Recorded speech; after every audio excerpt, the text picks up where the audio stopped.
Guys అందరికీ so మేము and అలాగే మా ఫ్యామిలీ మెంబర్స్ మా కజిన్స్ అయితే ఒక అన్నోన్ రిలేటివ్స్ ఇంటికి అయితే వెళ్ళబోతున్నాం. సో సో ఫస్ట్ టైం అయితే వెళ్ళబోతున్నాం ఆ రిలేటివ్స్ ఇంటికి. అందుకే చాలా ఎక్సైట్మెంట్ అయితే ఫీల్ అవుతున్నాం అన్నమాట.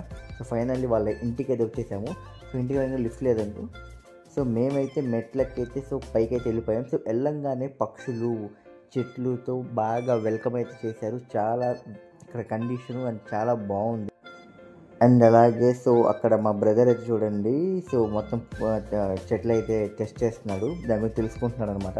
సో ఫైనల్గా మా ఫ్యామిలీ అంతా వచ్చేసింది. ఏదో ఒక కొత్త నగరానికి వచ్చేసినట్టు అందరూ అక్కడే చాలాసేపు టైం స్పెండ్ చేశారు. సో ఇది చూడండి నా భుజం మీద ఎక్కేశాడు.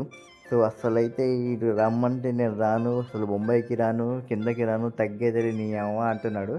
అసలు రావట్లేదు. సో అది అంతా మసక్కలి. సో అలాగే ఇక్కడ మొత్తం 10 రకాల పక్షులైతే ఉన్నాయి. 110 పక్షులైతే ఉన్నాయంట. సో దీన్ని పెంచాలంటే చాలా కష్టం. ఫైనల్గా అయితే మేమైతే లంచ్కి అయితే కూర్చున్నాం అనమాట. సో లంచ్ అయితే రెడీ అయిపోయింది. సో మా సిస్టర్ అయితే లంచ్ అంతా సర్వ్ అయితే చేస్తుంది. సో ఫైనల్గా మేమైతే లంచ్ తినేసి బయటకు వచ్చి మళ్ళీ ఆ పక్షులతో కాసేపు ఆడుకున్నాం అనమాట. సో బ్రదర్ చెప్పాడు పైన కూడా పక్షులు కొన్ని ఉన్నాయి అండ్ అలాగే చెట్లు కూడా ఉన్నాయి, వెళ్ళి ఒకసారి చూసానంటే. సో నేనైతే పైకైతే వెళ్ళిపోయాను. సో ఆ పక్షుల్ని చూద్దామన్న ఎక్సైట్మెంట్. సో అక్కడైతే కుండలు ఉన్నాయి కానీ అందులో పక్షులు అయితే లేవు ప్రజెంట్. సో పైన చూడండి వ్యూ ఎంత బాగుందో. సో రోజు ఆఫీస్కి వెళ్ళి సాయంత్రం వచ్చి అక్కడ కాసేపు కూర్చొని చాలా ప్రశాంతంగా ఉంటుంది.